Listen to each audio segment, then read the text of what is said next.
Canada ਸਰਕਾਰ ਨੇ ਭਾਰਤ ਤੋਂ ਆਉਂਦੀਆਂ ਸਿੱਧੀਆਂ ਉਡਾਨਾਂ ਤੇ ਰੋਕ ਦੀ ਮਿਆਦ ਵਧਾਈ 21 ਅਗਸਤ ਤੱਕ।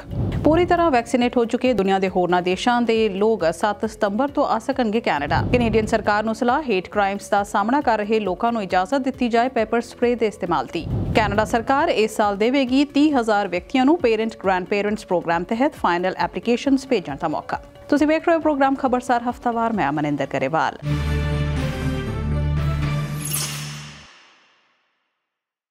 ਕੈਨੇਡਾ ਸਰਕਾਰ ਨੇ ਭਾਰਤ ਤੋਂ ਆਉਣ ਅਤੇ ਜਾਣ ਵਾਲੀਆਂ ਡਾਇਰੈਕਟ ਜਾਂ ਸਿੱਧੀਆਂ ਉਡਾਨਾਂ ਉੱਪਰ ਲੱਗੀ ਪਾਬੰਦੀ 21 ਅਗਸਤ ਤੱਕ ਹੋਰ ਵਧਾ ਦਿੱਤੀ ਹੈ। ਕੈਨੇਡਾ ਸਰਕਾਰ ਨੇ ਇਹ ਪਾਬੰਦੀ 22 ਅਪ੍ਰੈਲ ਨੂੰ ਪਹਿਲੀ ਵਾਰ ਲਾਗੂ ਕੀਤੀ ਸੀ। ਭਾਰਤ ਵਿੱਚ ਡੈਲਟਾ ਵੇਰੀਐਂਟ ਨੂੰ ਲੈ ਕੇ ਅਜੇ ਵੀ ਕਾਫੀ ਮਾਮਲੇ ਆ ਰਹੇ ਨੇ ਤੇ ਕਿਹਾ ਜਾ ਰਿਹਾ ਹੈ ਕਿ ਇਸੇ ਕਰਕੇ ਇਹ ਫੈਸਲਾ ਲਿਆ ਗਿਆ ਹੈ। ਭਾਰਤ ਤੋਂ ਆਉਣ ਵਾਲੇ ਕਈ ਵਿਅਕਤੀ ਅਜਿਹੇ ਨੇ ਜੋ ਦੋਵੇਂ ਵੈਕਸੀਨ ਡੋਜ਼ਸ ਲੈ ਕੇ ਆ ਰਹੇ ਨੇ, ਬਾਵਜੂਦ ਇਸ ਦੇ ਉਹਨਾਂ ਵਿੱਚ ਡੈਲਟਾ ਵੇਰੀਐਂਟ ਦੀ ਇਨਫੈਕਸ਼ਨ ਪਾਈ ਜਾ ਰਹੀ ਹੈ। उधर 7 सितंबर तो कैनेडा ने सारे ही फुली वैक्सीनेटेड अमेरिकियों वास्ते अपने बॉर्डर खोलने का फैसला कर लिया है तो 9 अगस्त तो अमेरिकनस जो फुली वैक्सीनेटेड हैं वो गैर जरूरी यात्रा वास्ते भी कैनेडा आ सकणगे ते यही शर्त कैनेडियंस जिहड़े कि फुली वैक्सीनेटेड होण ते कैनेडियन नागरिक होण उन्हां वास्ते भी होएगी। उन्हां नूं इत्थे आके 14 दिन के क्वारंटीन की लोड़ भी नहीं होएगी। इस तरह 7 सितंबर तो दुनिया के किसी भी कोने तो नॉन एसेंशियल ट्रैवल वास्ते लोकां लई कैनेडा के बॉर्डर खोल दिते जाणगे। US ਵੱਲੋਂ ਅਜੇ ਤੱਕ ਅਜਿਹੀ ਕੋਈ ਢਿੱਲ ਦੇਣ ਦਾ ਐਲਾਨ ਨਹੀਂ ਕੀਤਾ ਗਿਆ। ਸਗੋਂ ਮੈਕਸੀਕੋ ਅਤੇ ਕੈਨੇਡਾ ਨਾਲ ਲੱਗਦੇ ਬਾਰਡਰ 21 ਅਗਸਤ ਤੱਕ ਬੰਦ ਰੱਖਣ ਦਾ ਐਲਾਨ ਕਰਕੇ US ਨੇ ਕੈਨੇਡੀਅਨਸ ਨੂੰ ਹੈਰਾਨ ਕਰ ਦਿੱਤਾ ਹੈ। ਮੈਕਸੀਕੋ ਨਾਲ ਲੱਗਦੇ ਬਾਰਡਰਸ ਨਾ ਖੋਲਣ ਪਿੱਛੇ ਵਜ੍ਹਾ ਦੱਸੀ ਜਾ ਰਹੀ ਹੈ ਕਿ ਬਾਰਡਰ ਜੇਕਰ ਇੰਨੀ ਛੇਤੀ ਖੋਲੇ ਗਏ ਤਾਂ ਉਥੋਂ ਪੋਜ਼ਿਟਿਵ ਕੇਸਿਸ ਅਮਰੀਕਾ ਵਿੱਚ ਆ ਸਕਦੇ ਨੇ ਤੇ ਨਾਲ ਹੀ ਲੋਕਾਂ ਦੀ ਇਲੀਗਲ ਮਾਈਗ੍ਰੇਸ਼ਨ ਵੀ ਪਹਿਲਾਂ ਵਾਂਗ ਸ਼ੁਰੂ ਹੋ ਜਾਏਗੀ। ਪਰ ਕੈਨੇਡਾ ਤੋਂ US ਨੂੰ ਕਿਸ ਤਰ੍ਹਾਂ ਦਾ ਖਤਰਾ ਹੈ, ਇਹ ਸੋਚਣ ਵਾਲੀ ਗੱਲ ਹੈ। ਇੱਕ ਗੱਲ ਹੋਰ ਵੀ ਸਾਹਮਣੇ ਆਈ ਹੈ ਕਿ US ਹੋਮਲੈਂਡ ਸਿਕਿਉਰਿਟੀ ਨੇ Canadian public safety minister bill Blair ਨੂੰ ਦੱਸਿਆ ਹੋਇਆ ਸੀ ਕਿ ਉਹ ਐਡੀ ਛੇਤੀ ਆਪਣਾ ਬਾਰਡਰ ਕੈਨੇਡੀਅਨ ਵਾਸਤੇ ਨਹੀਂ ਖੋਲਣ ਵਾਲੇ। ਬਾਵਜੂਦ ਇਸ ਤੇ ਕੈਨੇਡਾ ਨੇ ਕਾਲ ਕਿਉਂ ਵਿਖਾਈ, ਇਹ ਵੀ ਸਮਝ ਵਿੱਚ ਨਹੀਂ ਆ ਰਿਹਾ। 21 ਜੁਲਾਈ ਨੂੰ ਇੱਕ ਵਰਚੁਅਲ ਭਾਵ ਆਨਲਾਈਨ ਸਮਿਟ ਹੋਇਆ, ਐਂਟੀ ਸੈਮਿਟਿਜ਼ਮ ਸਮਿਟ। ਮਕਸਦ ਸੀ ਕੈਨੇਡਾ ਵਿੱਚ ਯਹੂਦੀ ਜਿਊ ਭਾਈਚਾਰੇ ਖਿਲਾਫ ਹੁੰਦੇ ਹੇਟ ਕ੍ਰਾਈਮਸ ਤੇ ਚਰਚਾ ਕਰਨਾ ਅਤੇ ਇਸ ਦੇ ਟਾਕਰੇ ਲਈ ਕੀ ਕੀਤਾ ਜਾਏ ਇਹ ਦੱਸਣਾ। अगले ही दिन 22 जुलाई ਨੂੰ ਇੱਕ ਹੋਰ ਵਰਚੁਅਲ ਸਮਿਟ ਹੋਇਆ, ਸਮਿਟ ਔਨ ਇਸਲਾਮੋਫੋਬੀਆ। ਮਕਸਦ ਇਸ ਵਾਰ ਵੀ ਇਹੀ ਸੀ ਕਿ ਦੇਸ਼ ਵਿੱਚ ਮੁਸਲਮਾਨਾਂ ਵਿਰੁੱਧ ਹੋ ਰਹੇ ਹੇਟ ਕ੍ਰਾਈਮਸ ਨਾਲ ਕਿਵੇਂ ਨਜਿੱਠਿਆ ਜਾਏ ਤੇ ਇਸ ਤੇ ਕੀ ਇੰਤਜ਼ਾਮ ਹੋ ਸਕਦੇ ਨੇ। ਦੁੱਖ ਦੀ ਗੱਲ ਹੈ ਕਿ ਕੈਨੇਡਾ ਵਿੱਚ ਅਜਿਹੇ ਸਮਿਟ ਕਰਾਉਣ ਦੀ ਨੌਬਤ ਆ ਗਈ ਹੈ। ਸਮਿਟ ਔਨ ਇਸਲਾਮੋਫੋਬੀਆ ਵਿੱਚ executive director of Canadian race relations Muhammad Hashim ਨੇ ਦੱਸਿਆ ਕਿ ਇਸਲਾਮੋਫੋਬੀਆ ਦੀ ਵਜ੍ਹਾ ਨਾਲ ਕੈਨੇਡਾ ਵਿੱਚ ਮੁਸਲਮਾਨਾਂ ਤੇ ਹਮਲੇ ਹੋਣਾ ਹੁਣ ਇੱਕ ਆਮ ਜਿਹੀ ਗੱਲ ਹੁੰਦੀ ਆ ਰਹੀ ਹੈ ਤੇ ਨਾਲ ਹੀ ਹੁਣ ਇਹ ਹਮਲੇ ਜਾਨਲੇਵਾ ਵੀ ਹੋਣ ਲੱਗ ਗਏ ਨੇ। ਹਾਸ਼ਿਮ ਨੇ ਕਿਹਾ ਕਿ ਇਹ ਸਮੱਸਿਆ ਅਚਾਨਕ ਪੈਦਾ ਨਹੀਂ ਹੋਈ ਹੈ। ਜੇ ਯਾਦ ਹੋਵੇ ਤਾਂ ਕਿਊਬੈਕ ਵਿੱਚ ਇੱਕ ਕਾਨੂੰਨੀ ਲੜਾਈ ਚੱਲ ਰਹੀ ਹੈ। ਸੈਕੂਲਰਿਜ਼ਮ ਲਾਅ ਕਿਊਬੈਕ ਵਾਸੀਆਂ ਨੂੰ ਜ਼ਬਰਦਸਤੀ ਬਰਾਬਰੀ ਦਾ ਹੱਕ ਦੇਣ ਅਤੇ ਉਹਨਾਂ ਨੂੰ ਆਜ਼ਾਦੀ ਦੇਣ ਦੇ ਨਾਂ ਤੇ ਮੁਸਲਮਾਨ ਔਰਤਾਂ ਨੂੰ ਹਿਜਾਬ ਅਤੇ ਨਕਾਬ ਪਾਉਣੋਂ ਰੋਕਦਾ ਹੈ।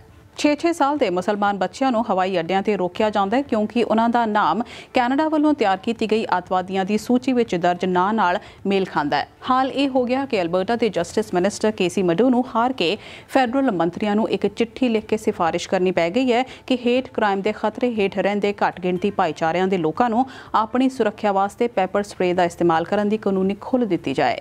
ਹੁਣ ਇਹਨਾਂ ਘੱਟ ਗਿਣਤੀ ਭਾਈਚਾਰਿਆਂ ਦੀਆਂ ਇਬਾਦਤਗਾਹਾਂ ਅਤੇ ਵਿਦਿਅਕ ਅਦਾਰਿਆਂ ਤੇ ਸੁਰੱਖਿਆ ਦੇ ਇੰਤਜ਼ਾਮ ਵਧਾਏ ਜਾਣਗੇ। ਫੈਡਰਲ ਸਰਕਾਰ ਵੱਲੋਂ ਫੰਡਿੰਗ ਜਾਰੀ ਕੀਤੀ ਜਾਏਗੀ ਤਾਂ ਜੋ ਖਿੜਕੀਆਂ ਅਤੇ ਦਰਵਾਜ਼ਿਆਂ ਤੇ ਸਿਕਿਉਰਿਟੀ ਕੈਮਰਾਸ ਲਾਏ ਜਾਣ ਤੇ ਲਾਈਟਿੰਗ ਅਤੇ ਫੈਂਸਿੰਗ ਦਾ ਵੀ ਵਧੀਆ ਪ੍ਰਬੰਧ ਕੀਤਾ ਜਾ ਸਕੇ।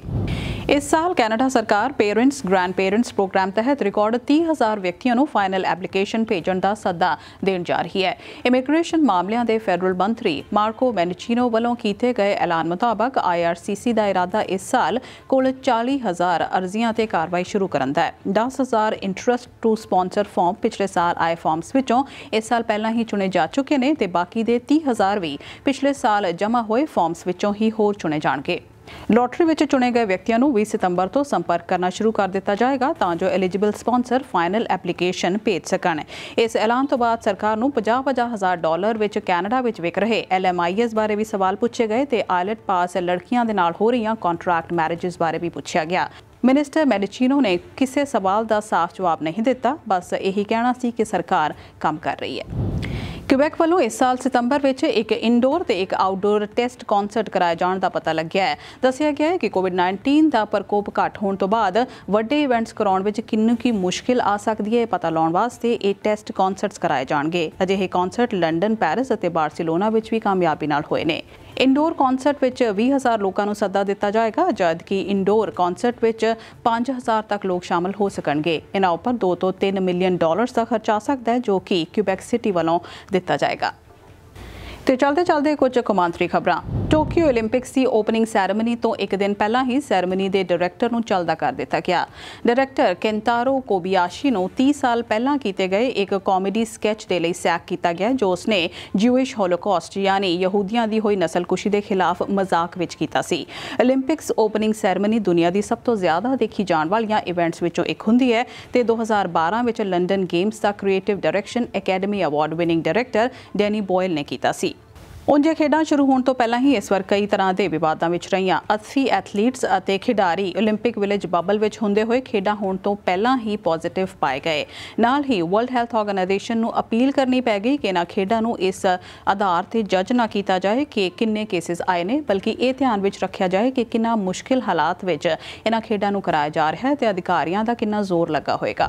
ਸੈਂਟਰਲ ਚੀਨ ਦੇ ਹੈਨਾਨ ਸੂਬੇ ਵਿੱਚ ਇੰਨੀ ਦਿਨੀ ਹੜ੍ਹ ਆਏ ਹੋਏ ਨੇ। 1000 ਤੋਂ ਜ਼ਿਆਦਾ ਲੋਕਾਂ ਨੂੰ ਸੁਰੱਖਿਅਤ ਠਿਕਾਣਿਆਂ ਤੇ ਲਿਜਾਇਆ ਗਿਆ। ਸਬਵੇ ਟਨਲਸ, ਹੋਟਲਸ ਅਤੇ ਹੋਰਨਾਂ ਥਾਵਾਂ ਤੇ ਫਸ ਕੇ ਰਹਿ ਗਏ ਲੋਕਾਂ ਨੂੰ ਫੌਜ ਕੱਢ ਰਹੀ ਹੈ ਤੇ 32 ਤੋਂ ਜ਼ਿਆਦਾ ਜਾਨਾਂ ਚਲੀਆਂ ਗਈਆਂ ਨੇ। ਮੌਸਮ ਵਿਗਿਆਨੀਆਂ ਦਾ ਕਹਿਣਾ ਹੈ ਕਿ ਬਹੁਤ ਸਾਲਾਂ ਵਿੱਚ ਕਦੇ-ਕਦਾਈ ਚੀਨ ਵਿੱਚ ਅਜਿਹੀ ਬਾਰਿਸ਼ ਹੁੰਦੀ ਹੈ। ਅੰਤਰਰਾਸ਼ਟਰੀ ਪੱਧਰ ਤੇ ਜਾਰੀ ਕੀਤੀ ਗਈ ਇੱਕ ਰਿਪੋਰਟ ਕਹਿੰਦੀ ਹੈ ਕਿ ਕੋਰੋਨਾ ਵਾਇਰਸ ਮਹਾਮਾਰੀ ਦੇ ਪਹਿਲੇ 15 ਮਹੀਨਿਆਂ ਦੌਰਾਨ ਭਾਰਤ ਵਿੱਚ 1,19,000 ਬੱਚਿਆਂ ਨੇ ਤੇ 21 ਦੇਸ਼ਾਂ ਵਿੱਚ 15 ਕੁ ਲੱਖ ਬੱਚਿਆਂ ਨੇ ਆਪਣੇ ਮਾਪਿਆਂ ਦੋਹਾਂ ਨੂੰ ਗਵਾ ਲਿਆ। ਇਸੇ ਤਰ੍ਹਾਂ ਜਾਰੀ ਰਿਪੋਰਟ ਵਿੱਚ ਇਹ ਵੀ ਕਿਹਾ ਗਿਆ ਹੈ ਕਿ ਭਾਰਤ ਸਰਕਾਰ ਵੱਲੋਂ ਮੌਤਾਂ ਦਾ ਜੋ ਅੰਕੜਾ ਵਿਖਾਇਆ ਜਾ ਰਿਹਾ ਹੈ, ਅਸਲ ਮੌਤਾਂ ਸ਼ਾਇਦ ਉਸ ਤੋਂ 10 ਗੁਣਾ ਜ਼ਿਆਦਾ ਸਨ। ਹਾਲਾਂਕਿ ਭਾਰਤ ਸਰਕਾਰ ਇਸ ਦਾ ਖੰਡਨ ਕਰਦੀ ਹੈ। ਭਾਰਤ ਸਰਕਾਰ ਨੇ ਤਾਂ ਉਂਝ ਇਸ ਹਫ਼ਤੇ ਬੜੀ ਹੀ ਬੇਸ਼ਰਮੀ ਨਾਲ ਰਾਜ ਸਭਾ ਵਿੱਚ ਇਹ ਵੀ ਕਿਹਾ ਕਿ ਆਕਸੀਜਨ ਦੀ ਕਮੀ ਨਾਲ ਭਾਰਤ ਵਿੱਚ ਕੋਈ ਮੌਤ ਨਹੀਂ ਹੋਈ। ਇਹ ਸਨ ਇਸ ਹਫ਼ਤੇ ਦੀਆਂ ਕੁਝ ਵੱਡੀਆਂ ਕੌਮੀ ਤੇ ਕੌਮਾਂਤਰੀ ਖਬਰਾਂ। ਤੁਸੀਂ ਵੇਖ ਰਹੇ ਸੀ ਪ੍ਰੋਗਰਾਮ ਖਬਰਸਾਰ ਹਫ਼ਤਾਵਾਰ। ਮਨਿੰਦਰ ਨੂੰ ਦਿਓ ਇਜਾਜ਼ਤ।